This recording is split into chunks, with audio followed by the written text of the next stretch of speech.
Large parts of the city. Rabia Afaq goes into the details of this problem.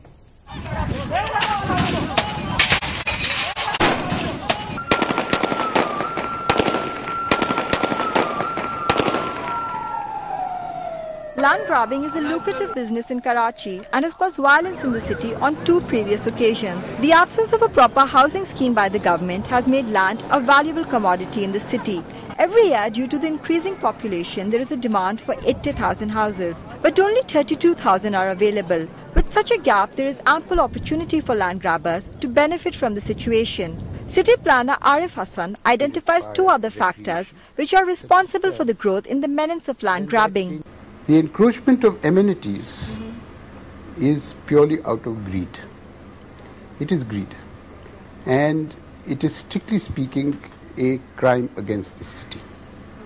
The third issue is that if we permit densification of existing settlements that are not dense, you will reduce the pressure on land.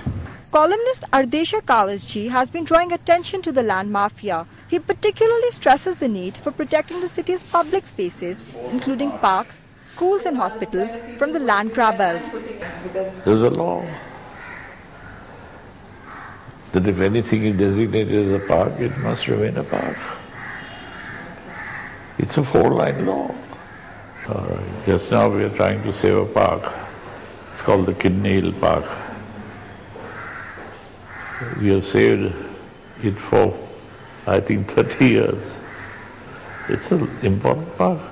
But City Nazim Mustafa Kamal says he is powerless to stop the land mafia. He reveals that even land earmarked by the city district government for development work and public spaces has been encroached upon. See those encroachments happening in front of us and burn our blood. All we are doing is just telling the provincial government, the law enforcement agencies, the rangers, the police and the provincial government and the federal government, and telling the whole world, look what is happening here in Karachi, that people are coming in, people are encroaching the hundreds of acres of land. Even my own land, the city government's future planning's land which we have bought from the provincial government, that's been encroached in front of my own eyes. All districts of Karachi are victims of the menace of land grabbing, with encroachments being the worst in areas including Gulestan-e-Johar, North Nazimabad, Orangi and Korangi. Even terrain which is difficult to live on, like the Paharganj ranges, has been encroached upon. Some feel that this land grabbing cannot take place without the connivance of those in positions of authority. It is not possible, in my opinion, without the connivance of people in the government agencies. I'm not saying government agencies themselves, but people in the government agencies. And also you have a lot of land grabbers and informal developers masquerading as agents of political parties. And it's up to the political parties to identify them and say that they don't belong to us. In fact, political parties have often been blamed for abetting the land mafia, a claim they vociferously deny. Sindh Home Minister Zulfikar Mirza blames the land mafia for causing tension between political parties.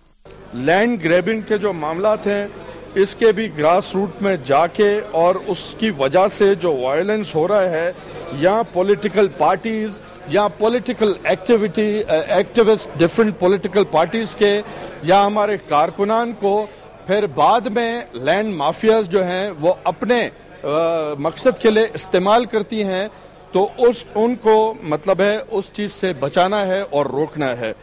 Meanwhile, not just Kachi Abadis, but even government land is being encroached upon. The problem of land grabbing in the country's commercial hub is now larger than ever. With a seemingly helpless city government, a quick fix is not in sight. But this is one problem which needs urgent attention. Rabia Afaq, Express 24/7, Karachi.